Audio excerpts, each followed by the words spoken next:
Saudi Arabia has been granted political immunity for the murder of journalist Khashoggi.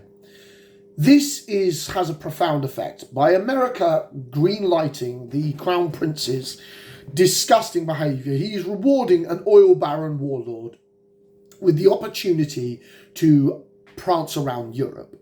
We all know from experience that anything that America does has a knock-on effect on Europe and Britain especially, which means that with the court case that was hanging over his head, the Crown Prince was being more reserved about where and how he would travel. Now, him, his wives, his children can go anywhere they like, with no repugnances towards it. The world military superpower, has made very, very clear, basically, that he can travel. This is why it's important to stand up for your morals. Let me make very, very clear to the far left, to those of you who voted for Joe Biden, voted for him in the midterm election. Now that the midterm election's out of his way, he's cozying up to an oil baron warlord. Let's not sugarcoat what the Crown Prince is. Let's not hide behind the fact that he murders critics. He imprisons clerics who point out that he's breaking the Deen of Allah subhanahu.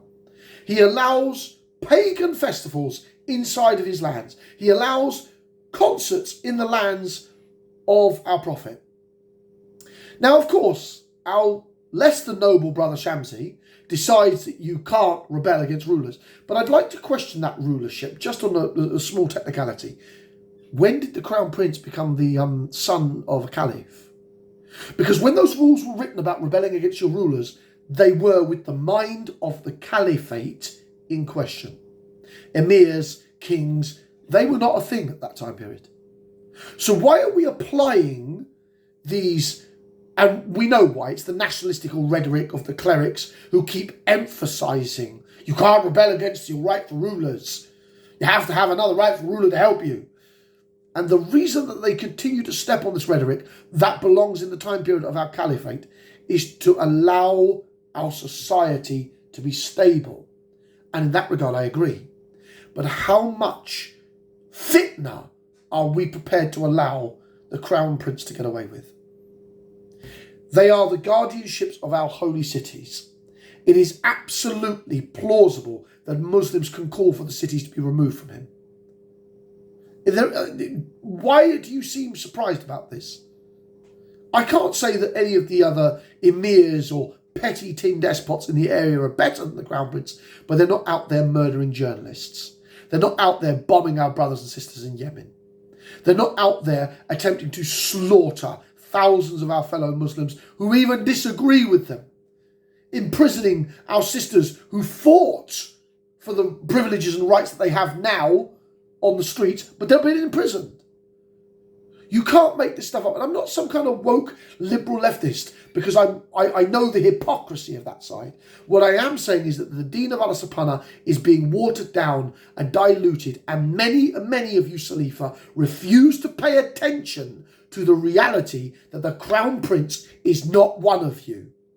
He doesn't even follow the basic strictures of your social behaviour.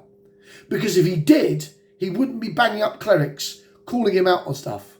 He certainly wouldn't be murdering brother Muslims who are journalists. And if he was anywhere near an apparent pious man, he wouldn't be dropping firebombs on Yemen.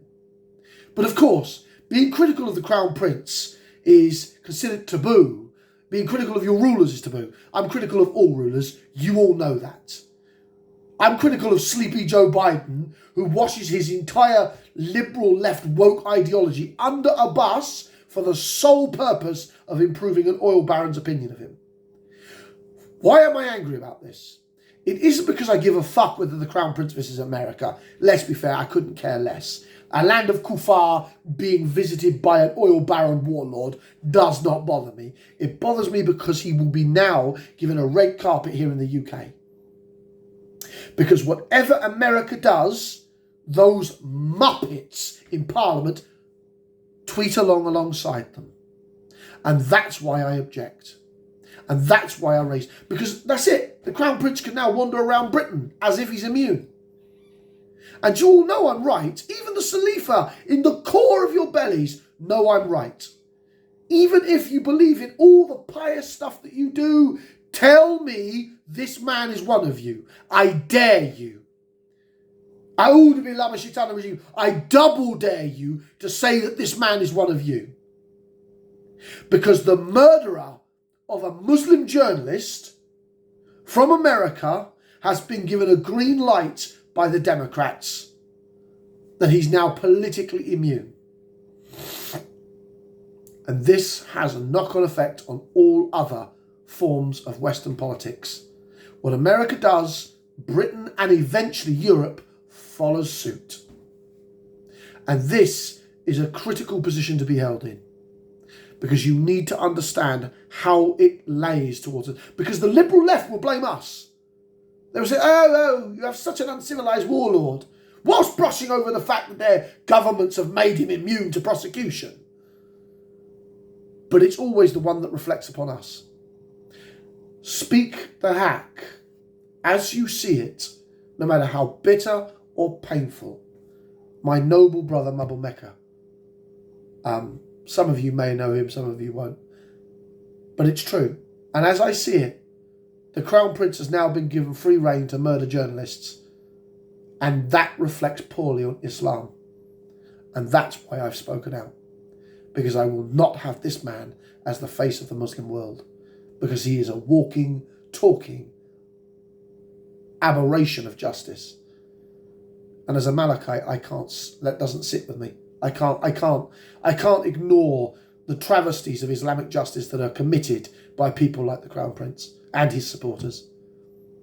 And you can all sit there and call me everything you like, but I just point, within under a month, the man has allowed a pagan, jinn-worshipping ceremony to go on in the lands of the Prophet. So before any of you get up and defend your precious Crown Prince amongst you Salifa, he has just allowed a ceremony from my people that worshipped pagan gods to go on in your country. Assalamu alaikum wa rahmatullahi wa barakatuh. Speak the hack, no matter how bitter it is.